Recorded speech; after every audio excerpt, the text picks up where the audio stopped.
Welcome to day 63 of the Sacred Pause.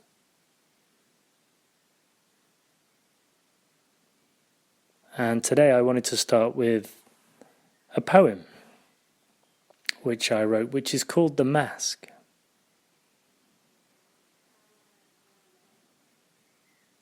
And they laughed at me. At least inside my head they did. And my heart broke into 1,000 tiny pieces. And the tears of truth rolled down my face.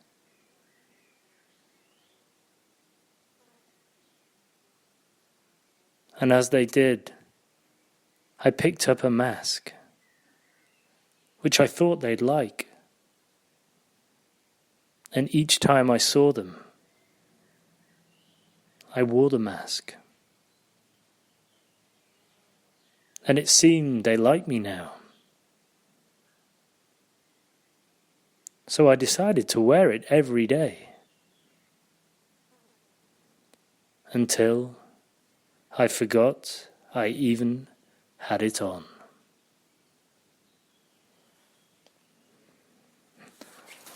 Thank you.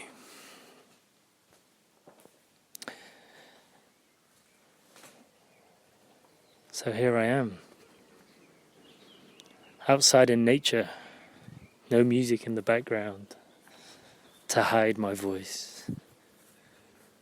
And I'm staring at a tree blown in the wind outside my back garden. And I can hear the birds tweeting in the trees. And 2 pigeons flying by. And today's tiny drop of wisdom, I wanted to focus on a subject which is close to my heart, which is about wearing a mask or feeling like we need to wear a mask in life.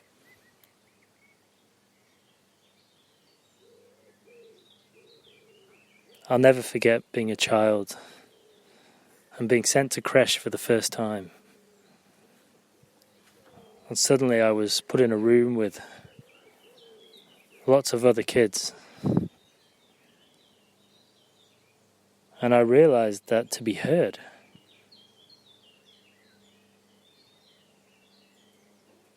I had to shout louder. And to be accepted,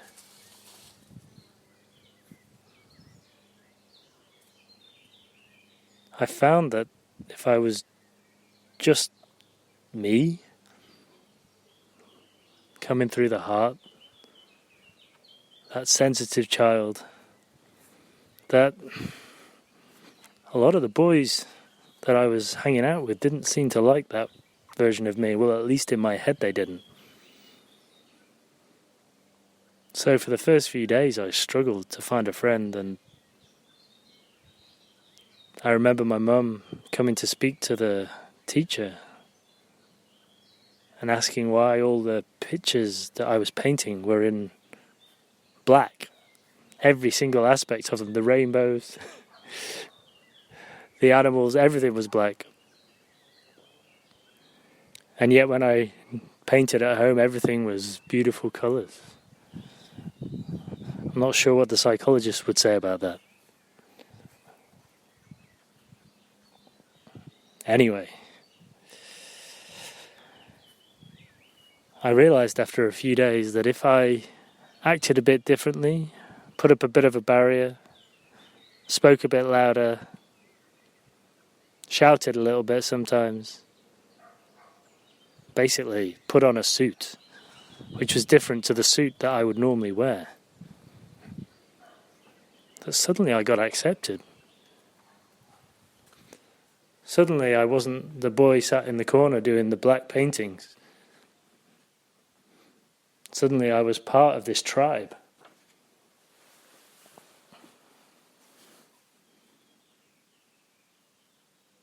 I guess this was me becoming somebody.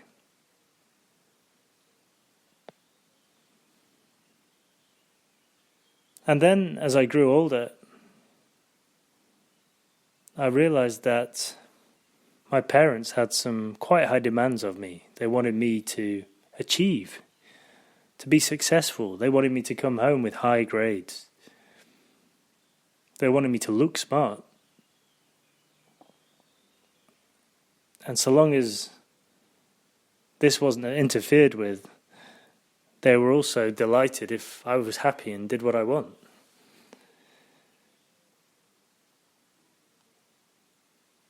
The thing was that I didn't wear that suit very comfortably. That mask, well, it always felt a bit false. But the more I became my mask, the more it felt like it was me. I had other masks for other places. I found that when I went to university, if I wore my sports mask, if I started to do the stupid things that they did, that I would be accepted in the team.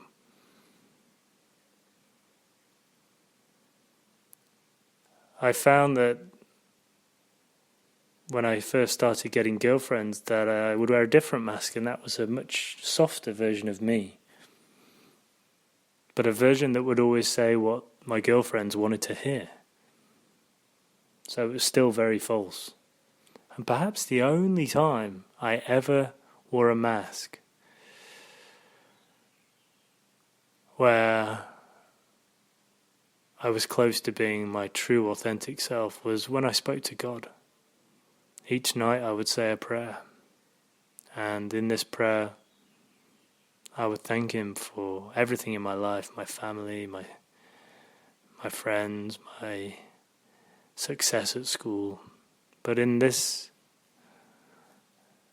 space there was no judgment, and because of that lack of judgment, and often the judgment would come from myself, thinking what other people were thinking, but without that judgment, when I spoke to God, I think that's about as close to being the genuine me as I ever found. But then as I started to wake up, I realized that all these different suits,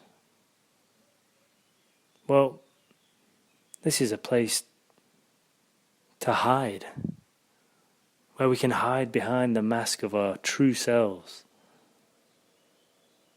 And that actually we spend the first half of our lives hiding behind this mask, creating these suits, so we can hide behind them, only to realize that to be genuinely happy, all we need to do is to take them off. Because in that thinking mind, in serpent, we always think people are judging us. We always think we have to impress them, that we have to be liked, that we have to be accepted. When probably the only judgment is going in our head when we get a little bit older. And actually, what other people think, well, from a soul point of view, it doesn't really matter.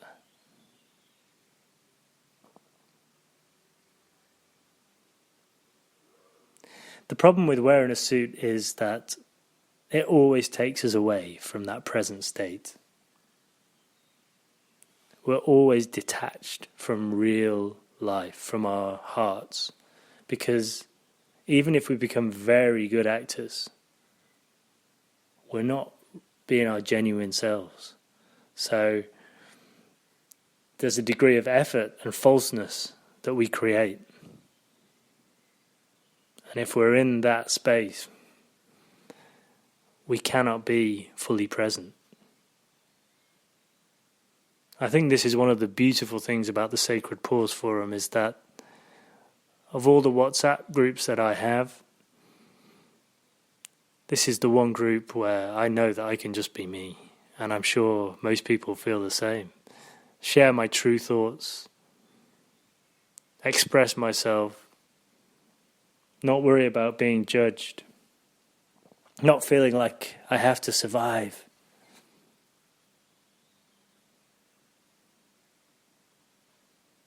Because the last thing we want to do is go through life and be starved of the oxygen of authenticity. The last thing we want to do is not be ourselves.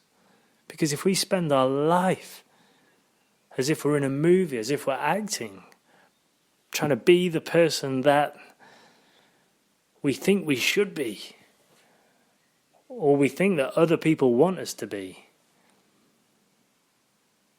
then when we look back on our lives at the age of 90 and finally realize that we've never been our true self, well, I think that'll be pretty heartbreaking. So, right now I think it's really important to recognize the different aspects of you. Are you different in certain places? Are you different with certain people?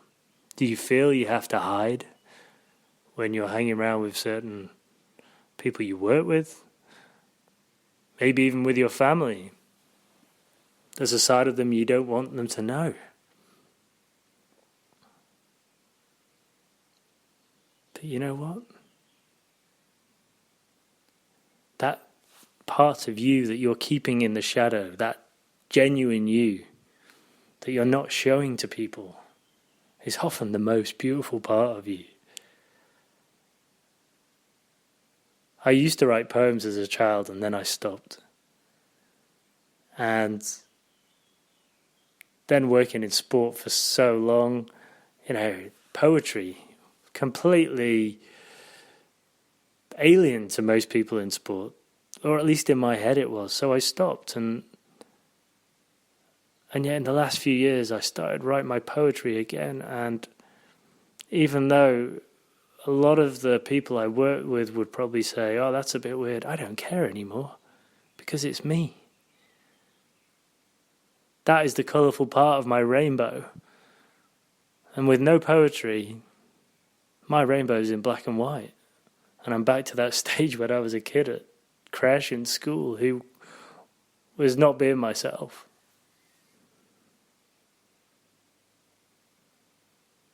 So let's stop trying to survive. Let's stop trying to be that person that everyone else wants us to be. Because there's only one person living this life. And it is not selfish in any way, shape or form to want to be yourself. Not only will you be doing everyone else in your life a big favour, because they'll be seeing the real beauty inside you, that magnificence, the flower blooming. You'll also find a lot more joy because you'll be being you. And we love you because you're you.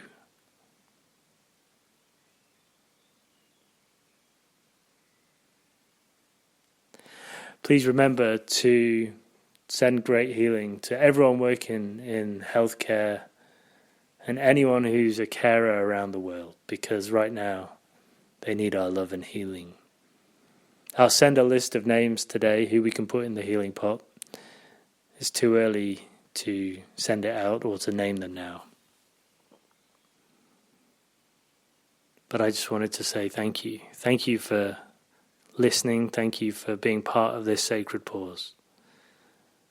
And please carry on being you, because that's the genuine article. That's the person that we want to hear and to see, because you're all so lovely.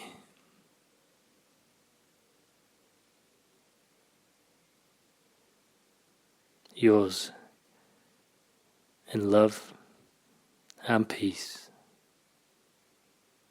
Peter. Namaste.